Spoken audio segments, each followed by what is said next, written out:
이 법맥이라는 게 뭐냐 하면은 오늘 이제 혈맥론이 나왔으니까 그런데 이 가나선에서는 특히 이 법맥을 이은 선대의 조사들로부터 인가를 받지 않으면 절대로 조실이 될 수가 없어요. 조실이라는 말은 뭐냐 하면은 조사 스님이 사시는 거처하는 방이란 뜻이 조실이에요. 그래서 여기 이제 조사라는 말은 스승사자를 써서 그럼 조사가 뭐냐라는 거 다시 한번 분명히 해야 됩니다. 조사는 선종에서 말하는 조사는 선대의 조사가 이게 내가 부처님으로부터 전해받은 법이다라고 이제 전해주고 인가를 한다라는 건 네가 그 법을 드디어 깨달았다라고 인정을 받은 분만이 조사 자격이 있어요. 그래서 이런 분들이 이제 인가 받았다고 소문이 나면 중국이든 한국이든 옛날에는 출가문중하고 관계없이 그렇게 공식적으로 인가를 받은 분을 추대해서 조실로 추대를 인가 부패를 할 때 어떻게 하냐면은 다른 선지식들이 그 법문하는 스님에게 끝나고 나서 질문을 다 합니다. 질문을 다 해서 거기서 거꾸로 떨어지면 조사가 안 돼, 통과를 못하는 거예요. 이렇게 인가 부패 한 스님들만이 조실로 추대를 받았어요. 근데 요즘 왜 내가 조계종이 끝났다라고 얘기하냐면 조사를 추대하는데 선거제도를 도입해가지고 쪽수가 많은 스님들이 밀면은 조사가 조실이 돼버려요. 방장도 그렇게 선거를 해요. 조실로 추대가 되고 방장으로 추대가 돼요. 선거를 통해서. 그러니까 저 이상한 그 깡패중 정치생들이 종단을 그렇게 휘어잡는데도 거기 가가지고 아부하는 것들이 전부 다 조실이고 방장이잖아요.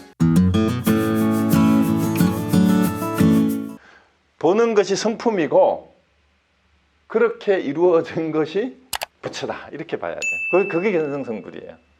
그래서 선종은 그 얘기를 떠나서 하는 일체 모든 것은 연부를 하든 독경을 하든 재계를 하든 뭘 하든 그거는 성불하고는 성불을 하는 데는 아무 도움이 안 되는 이익이 없어요.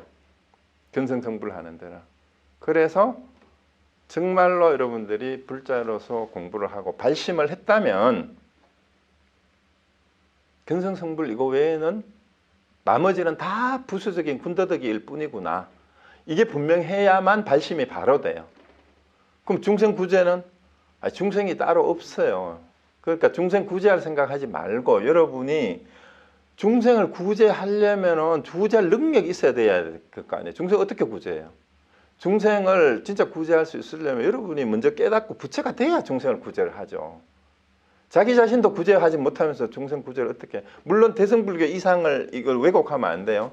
내가 못 깨닫더라도 중생을 구제하는 게 먼저다라는 그 얘기는 이제 대외적인 명분으로서 비록 내가 깨닫지 못하는 한이 있더라도 고통에 빠져 있는 괴로운 일체 중생들이 바로 내 몸과 같이 다를 바 없다. 이들의 괴로움을 내가 똑같이 없애줄 때까지 나는 깨달음의 즐거움을 누리지 않겠다. 그 얘기예요. 그래서 대승불교의 정신과 이 선정에서 얘기하고 있는 견성성불을 왜 이렇게 강조를 하는가 하는 게 서두에서 말씀드렸듯이 그때 당시에 중국 불교가 가고 있는 교종의 이론화 그 다음에 정토종의 기복신앙화 하면서 형식화되고 있는 거예요. 이론적으로도 형식화되고 그 다음에 이 불자들의 신행이나 이런 것들이 전부 다 형식화되고 타락하고 있었어요. 그리고 일부 이제 그 승려들은 정치 권력하고 길탁을 하고 그 다음에 또 대부분의 먹고 살기 위해서 목탁을 쳐가지고 사람들한테 보시를 얻어내가지고 먹고 사는 직업이 돼버렸단 말이에요. 지금 조계종 꼬라지가 딱 그렇잖아요. 대부분이. 그리고 대부분의 신도들은 그런 상황도 모르고 아이고 스님하고 승복 맺고 머리만 깎으면 아이고 스님 큰 스님 계산해서 그러고 쫓아다니는 게 지금 불교의 현실이잖아요. 그래서 이 선종의 메시지가 정말로 21세기에 지금 올바로 살려고 하는 우리에게도 얼마나 이게 강력한 메시지고 이보다 더 진한 메시지가 불교의 경전에 없잖아요. 사실은 뭐 건강경이든 반야신경이든 우리 융화경도 봤지만 그 스토리가 재밌는데 이 선종의 이런 어록처럼 혈맥론처럼 이렇게 단도직입적으로 대놓고 얘기하는 거는 없잖아요. 그죠? 이 더 쉽잖아요. 그래서 이제 이 선불교의 어록을 보려면 더 멀리 내다보고 그러면서도 늘 자기를 돌아보는 그거를 놓치면 안 됩니다. 자, 오늘 여기까지 하겠습니다. 마치겠습니다. 네. 그 옛날에 이제 한국에서 한 80년대, 90년대에 이제 북진제 그 남진 북송담 남진제 이런 얘기가 있었어요. 사실 성천 스님이 종종할 때조차도 선 수행자들 사이에는 성천 스님보다 두 분을 더 존경하는 분들이 많았어요. 사실 그거 대중들은 잘 몰라요. 그래서 북송담 남진제인데 법맥이 어떻게 되냐 하면은요. 경허 스님 아래 세 분의 큰 스님이 그 경허 스님이 직접 인가했다고 알려진 세 분이 있어요. 그 세 분이 수월 스님, 해월 스님, 망공 스님이에요. 해월, 수월, 망공인데 이 수월 스님은 일제 때 만주로 가셔서 행적이 묘연해서 어떻게 되셨는지 생사를 아무도 확인이 안 돼요. 그래서 수월 스님의 법맥은 지금 공식적으로는 우리 한국에 남아 있는 법맥이 없습니다. 근데 이제 경허 스님 아래 세 분 가운데 해월 스님하고 망공 스님의 법맥은 지금 계승이 되고 있어요. 그래서 이 해월 스님의 법맥을 이은 분이 그 해월 스님의 제자가 바로 향곡 스님이 계셨어요. 향곡 스님. 그 향곡 스님 위에 누구 옛날에 일제 시대 때 판사하다가 그만두고 뭐 사형 언도를 내리게 된 거에 대한 운봉스님이라고 나와요. 예? 운봉스님. 네? 운봉스님이라고 나와요. 운봉성수스님. 운봉성수스님 말고 그 판사하다가 교봉스님이. 효봉스님, 효봉스님, 예. 효봉스님, 그 다음에 향곡스님 거기 계시고요. 그 향곡스님의 제자가 진제스님이에요. 그래서 그의 이제 그 법맥은 해월스님 법맥이에요. 이제 그쪽에서부터 그 경허스님으로부터 그 지금 종종 하셨잖아요, 그죠, 진제스님이. 거기 지금 살아 계시고, 그 다음에 송담스님은 법맥이 어떻게 되냐면. 이제 해월 스님이 아니고 망공 스님이에요. 망공 스님 제자 가운데 정강 스님이라고 계셨어요. 그 정강 스님 제자가 바로 송당 스님이에요. 그러니까 이제 경허 스님으로부터 치면은 망공 스님 밑에 정강 스님 있고 정강 스님 밑에 송담 스님이죠. 그래서 그 송담 스님이 있고 이제 경허 스님 법맥에서 그렇게 갈라진 거예요. 해월, 효봉, 향곡, 진제 이렇게 내려갔고 이쪽으로는 이제 그 망공 스님, 정강 스님, 송담 스님 이렇게 됐고요. 그럼 해암 스님은 망공 스님 제자예요. 해암 스님은. 근데 이 해암이라는 분이 한자는 다른데 같은 해암을 쓰고 종정을 하신 해인사 해암 스님은 그분이 아니에요. 제가 지금 말씀드린 해암 스님은 망공 스님 제자로 수덕사 초대 방장을 하셨던 해암 현문선사를 얘기를 해요. 그러면 102세에 돌아가셨어요. 수덕사에 계실 때. 그 해암 스님 법맥에서 제가 공부를 했어요. 해암 스님 제자한테서. 저는 거기서 공부를 했습니다. 네, 그리고 지금도 이제 수덕사 이제 그 경허 스님하고 망공 스님이 수덕사 쪽에서 법을 이었잖아요. 그래서 수덕사 문중이라고 얘기를 하는데 그쪽에서는 이 법맥을 그대로 이제 인정을 하고 이제 그 외에 사실은 이제 이게 좀 문제가 될 소지가 있는 게 뭐냐 하면은 다른 쪽에서 법을 이은 분들이 있을 수 있어요. 그리고 이제 망공 스님 제자 가운데에는 여러분들이 계세요. 여러분들이 이제 정강 스님, 해암 스님뿐만이 아니라 보월 스님도 계셨고요. 그 다음에 이제 몇 분 더 계시는 분들이 있어서 그쪽에서 법맥을 이은 분들이 있습니다. 경허 스님 쪽에서 이렇게 해가지고 그 해월 스님 쪽에서도 또 갈라진 법맥이 있고. 그래서 아까 말씀하신 스님들이 아마 그쪽에 어디 해월 스님 쪽에 그 법맥일 거예요. 그 어쨌거나 이 법맥이라는 게 뭐냐 하면은 오늘 이제 혈맥론이 나왔으니까 그런데 이 가나선에서는 특히 이 법맥을 이은 선대의 조사들로부터 인가를 받지 않으면 절대로 조실이 될 수가 없어요. 그래서 전에도 제가 이 말씀 한번 드렸는데 조실이라는 말은 뭐냐 하면은 조사 스님이 사시는 거처하는 방이란 뜻이 조실이에요. 그래서 여기 이제 조사라는 말은 스승사자를 써서 그럼 조사가 뭐냐라는 거 다시 한번 분명히 해야 됩니다. 조사는 선종에서 말하는 조사는 부처님으로부터 사자 전승을 통해서 이신전심으로 직접 정법을 이어받은 분만을 조사라고 해요. 그 말은 뭐냐 하면은 선대의 조사가 이게 내가 부처님으로부터 전해받은 법이다라고 이제 전해주고 인가를 한다라는 건 네가 그 법을 드디어 깨달았다라고 인정을 받은 분만이 조사 자격이 있어요. 그래서 이런 분들이 이제 인가 받았다고 소문이 나면 중국이든 한국이든 옛날에는 출가 문중하고 관계없이 그렇게 공식적으로 인가를 받은 분을 추대해서 조실로 추대를 했어요. 출가 문중하고 관계없이.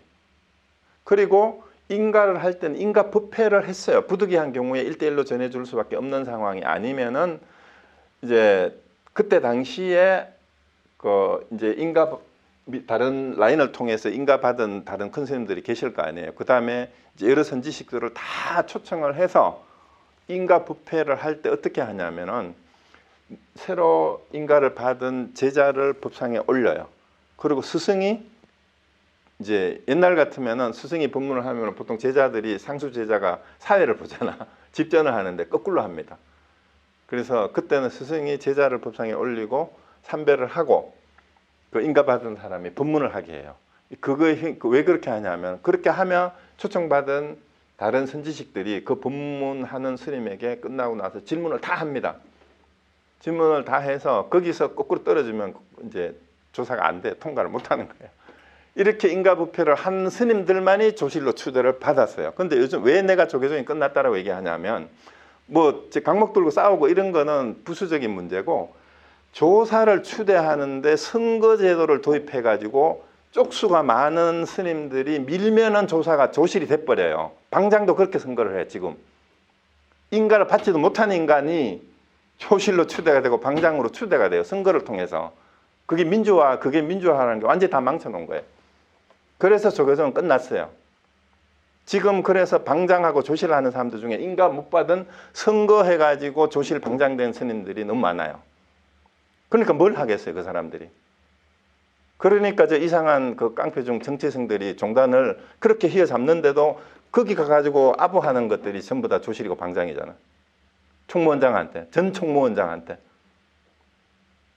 그러니까 이게 한국 불교를 완전히 망쳐놓은 거예요. 그래서 조계종은 끝났어요. 왜? 조실이 제대로 된 조실이 없어요. 그래서 심각합니다. 제가 이 흥분을 이걸. 그래서 이게 너무 심각해요, 사실은. 그래서 이 조실하고 방장은 적어도 선거를 하려면 역대 법맥에서 인가를 받은 사람을 후보자로 추대를 한 다음에 선거를 해야 돼. 근데 그게 후보 자격도 되지 않는 사람을 이 제자만 많으면 그냥 추대를 하는 거예요. 그러니까 뒤로 전부 뒷거래에서 돈을 주고받고 하다가 안 되면은 이제 강목 들고 싸우고 이렇게 되는 거죠. 근데 그런 사람들을 큰 스님이라고 쫓아다니는 신도들이 더 한심해요. 더 한심해. 예, 그래서 지금 이제 한국 불교는 사실상 끝났어요. 말법 시대 중에 최고 말법 시대. 그런 상황. 그러니까 옛날 스님들에도 그 얘기가 나오잖아요. 저게 나비는 공부하지 않고 백이들이 공부를 한다. 그 말이 뭐예요? 출가 승려들은 공부 안 하고 이제 세속의 신자들이 공부를 하는 그런 시대가 돼버렸다라는 얘기인데 사실 이렇게나마 공부를 하고 관심을 가지고 제대로 수행을 하는 우리 불자들이 있어서 그 불교가 오히려 살아남아요. 물론 스님들 중에도 그렇지 않은 스님들이 있어요. 수행만 하면서 제대로 정법을 수호하면서 그렇게 하시는 분들이 우리가 이제 거론했던 이제 공개적으로 지금 살아계시는 송담 스님이나 진저 스님 같은 분이 계시는데 송담 스님 어떻게 했어요? 조계종이 그렇게 하니까 하도 개판으로 하니까 탈종해 버렸잖아요. 그거 여러분 아셔야 돼요. 송담 스님이 왜 조계종에서 나와 버렸겠어요? 하도 그런 마구니 같은 것들이 종단을 휘어잡고 있으니까 주지 선거하네 무슨 뭐 방장 선거하네 이러면서 뒤로 협박을 하고 돈 가지고 하고 이러고 하니까 그런 종단에 몸을 담고 있는 게 그러니까 경허 만공 정강스님의 법을 이은 분 송담 스님이잖아요. 그런 분이 조계종을 나와 버렸어요. 탈종 공고를 내고. 이게 얼마나 심각한 일인데. 그런데 조계종 불자들이 그런 내용을 잘 모르고 있어요. 참 심각합니다, 그런 게. 그래서 오늘 말씀 잘 하셨어요. 그래서 제대로 공부를 해야 됩니다. 제대로 공부를. 그렇게 하셔야 돼요. 그리고 우리 선종에서는 승속을 구분하지 않고 그 다음에 제가 하나 얘기 나온 김에 아까 숭산 스님 얘기를 했잖아요. 숭산 스님은 그럼 누구냐? 숭산 스님은 망공 스님 제자 중에 고봉 스님이라고 계셨어요. 고봉 스님의 제자가 숭산 스님이에요. 그러니까 법맥을 제대로 이은 분이죠. 그러니까 그 정법이 있으니까 미국의 하버드 대학에 와가지고 그런 콩글리시로 You ask me, I answer you, this is love 이렇게 말하는 이 말을 듣고 현각 스님이 이 하버드 예일의 출신들의 그 똑똑한 미국 젊은이들이 장래가 촉망되는 그런 젊은이들이 딱 때려치우고 출가하잖아요. 그리고 당시에 살아 계실 때 20세기의 4대 생불 가운데 한 분이 숭산 스님이었잖아요. 그 달라이라마 베트남에 얼마 전에 돌아가신 틱나탄 스님, 그 다음에 넘버 3로 꼽히는 게 우리 숭산 스님이었어요. 근데 한국에서는 그걸 제대로 살리지도 못하고 이상하게 돼버렸어요. 그래서 그 본맥이 있었던 분이고, 그 다음에 숭산 스님이 어떻게 하시냐면 승속을 구분하지 않았어요. 공부를 시키는데. 그리고 전에도 한번 그 말씀 드렸죠. 음악영 할 때 그 얘기 했는데, 이제 숭산 스님이 법회를 할 때는요, 이제 자리에 서열이 있어요. 서열이. 그러니까 이제 거기는 법사, 지도법사, 선사 이런 호칭을 줘요. 이제 숭산 스님 미국식으로 이걸 약간 이제 만든 건데, 그냥 법사는 이제 하두 가운데 이제 숭산 스님이 제시한 하두 가운데 일정 정도를 통과하고 수행을 몇 년 이상 하신 분은 일반 신도들을 지도할 수 있도록 법사를 줘요. 그 다음에 거기에서 좀 더 수행을 하고 하두를 일정 정도 더 탁마를 하면은 지도법사로 하고, 그 다음에 지도법사에서 또 하두를 다 탁마하고 마지막에 최종 인가를 해주는 사람들을 선사라고 호칭을, 우리가 선사할 때 그 선사에 참선할 때 그 선사 호칭을 줘요. 그 선사 칭호를 받아서 최종 인가를 받은 분들이 미국에 몇 분이 계세요. 숭산 스님 제자 가운데 외국 스님들 중에도 있어요. 그런데 여기 우리 LA에도 지도법사 한 분이 계시는데 한국 분인데요. 이분이 지도법사 인가를 받을 때 했던 얘기를 저한테 해주시더라고. 어떻게 했느냐 하면은 자기가 법사에서 지도법사가 될 때 이제 숭산 스님하고 그 숭산 스님 제자들 중에 선사 지도법사들이 다 모인 거예요. 모일 수 있는 부분 다 모여가지고 그분들이 무작위로 질문을 했대요. 무작위로 질문을 해서 그 질문에서 선배 지도법사나 선사들이 그 질문에 대한 답이 아니야, 그거 아니야, 틀렸다 하면은 그날 지도법사가 못 되는 거예요. 그래서 폴박 그 지도법사라고 그분 계시는데 그분이 무슨 질문을 받았냐 하면은 선배 그 지도법사한테 경전에 젖소는 물을 먹고 우유를 만들고 독사는 물을 먹고 독을 만드는데 너는 물을 마시고 뭘 만드느냐 이렇게 이 질문을 했대요. 그래서 그분이 어떻게 했을 것 같아요? 여러분은 거기 어떻게 답하겠어요? 재밌죠? 젖소는 물을 마시고 젖을 만들고 독사는 물을 마시고 독을 만드는데 너는 물을 마시고 뭘 만드느냐 이랬네요. 어땠을 것 같아요, 그분이? 여러분은 뭐라고 대답하실 할 수 있겠어요? 그 보사님은 어떻게 통과가 됐느냐? 그 질문이 나오자마자 뿔떡 일어서서 바지를 내리고 슉 해버렸대요. 그런 거예요, 여러분. 그래서 어쨌거나 우리 사실 법맥이 살아 있어요. 법맥이 살아 있으니까 그래도 절망적이진 않아요. 조계종의 스님들한테는 별로 기댈 게 없지만 그래도 조계종 안에도 그런 분들이 아직 남아 계세요. 너무 그렇게 함부로 모든 스님을 그렇게 보지는 마세요. 그러니까 일단 여러분들이 공부를 하시면, 공부를 하고 나면 제가 지난주에도 그 얘기 했잖아요. 화두를 하고 나니까 교리도 제대로 이해가 되고 그 다음에 간화선을 하고 나니까 오히려 위파사나든 묵조선이든 다른 것들이, 다른 방편들이 오히려 이해가 다 되고 그걸 내칠 게 아니라 다 포용할 수 있는 눈도 생기고 힘도 생겼다 그랬잖아요. 그래서 한번 집중해 보시기 바랍니다. 또 다른 질문 있으세요? 없으시면 마치고 다음에 또 뵙겠습니다. 예, 마치겠습니다. 감사합니다. 네.